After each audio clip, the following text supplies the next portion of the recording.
साथियों 12 अगस्त 1997 का वह दिन जब मुंबई में दिल दहला देने वाली घटना हुई थी, पूरा देश स्तब्ध रह गया था। कोई इस बात को मानने को तैयार नहीं था कि गुलशन कुमार जी अब हमारे बीच नहीं रहे। साथियों पूरे देश की आंखें नम थी। सोचिए गुलशन कुमार की हत्या क्यों हुई, क्यों उनके हत्यारों को आज तक सजा नहीं मिली, सब कुछ जानेंगे साथियों इस वीडियो में। साथियों आज बात करेंगे गुलशन कुमार जी के बारे में। साथियों व्यक्ति नहीं पूरे व्यक्तित्व हैं साथियों, जिन्होंने म्यूजिक इंडस्ट्री में क्रांति ही ला दी थी।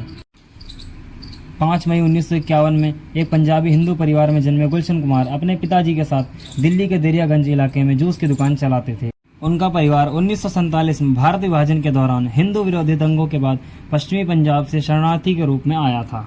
गुलशन कुमार ने कम उम्र में ही अपने पिता के साथ काम करना शुरू कर दिया था। गुलशन कुमार ने अपने करियर की राह तब बदली जब उनके परिवार ने रिकॉर्ड और सस्ते ऑडियो कैसेट बेचने वाली एक दुकान खरीदी। पहले वे दूसरों के ऑडियो कैसेट बेचा करते थे, बाद में उन्होंने अपने गानों के कैसेट बेचना शुरू किया। साथियों एक विशाल संगीत साम्राज्य की शुरुआत का संकेत था। गुलशन कुमार को इसमें सफलता मिली और काम को उनका अच्छे से चलने लगा। केवल 23 साल की उम्र में उन्होंने नोएडा में सुपर कैसेट इंडस्ट्री के नाम से कंपनी की शुरुआत कर दी। इसमें जो कैसेट्स बनते थे उसे वे कम दामों पर बेचा करते थे, जिससे उनके कैसेट्स की डिमांड बढ़ने लगी और इसमें भी साथियों उन्होंने सफलता ने उनके कदम चूमे। जैसे जैसे उनका काम बढ़ने लगा वो नोएडा से मुंबई शिफ्ट हो गए और काम शुरू कर दिया। उन्होंने अपनी कंपनी का नाम बदलकर टी सीरीज रख दिया। उन्होंने साथियों धार्मिक गानों के कैसेट बेचना शुरू कर दिया। गुलशन कुमार सनातन धर्म को आगे ले जाना चाहते थे। उन्होंने हिंदू पौराणिक कथाओं पर भी अनेक फिल्में बनाई। अब उनका लक्ष्य था फिल्म इंडस्ट्री। साथियों बॉलीवुड में उनकी पहली फिल्म 1979 में आई लाल दुपट्टा मलमल का। उसके बाद 1990 में आई आशिकी, जो कि सुपरहिट हुई, जिसे नदीम श्रवण की संगीत जोड़ी के रूप में जाना जाता है। उसके बाद एक के बाद अनेक फिल्में उनकी आने लगी, जैसे बाहर आने तक, दिल है कि मानता नहीं, आई मिलन की रात और मीरा का मोहन, जीना मरना तेरे संग और बेवफा सनम जैसी फिल्में शामिल हैं। गुलशन कुमार एक मध्यम वर्गीय परिवार से थे। उन्हें पैसे की अहमियत पता थी, इसलिए अपार सफलता मिलने के बाद भी वे जमीन से जुड़े रहे। साथियों अपनी मेहनत के बल पर न सिर्फ वे स्वयं सफल हुए, बल्कि उन्होंने बहुत से लोगों को सफलता दिलाई और बॉलीवुड के मशहूर गायक और गायिकाएं उनकी देन हैं, जिसमें सोनू निगम, अनुराधा पौडवाल, वंदना वाजपेयी और कुमार सानू।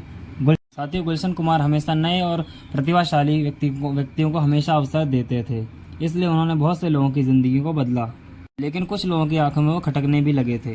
साथियों 12 अगस्त 1997 का दिन जब प्रतिदिन की तरह गुलशन कुमार मंदिर जा रहे थे तो अंडरवर्ल्ड डॉन अबू सलेम के शार्प शूटर्स पहले से ही वहां पर घात लगाए हुए बैठे थे।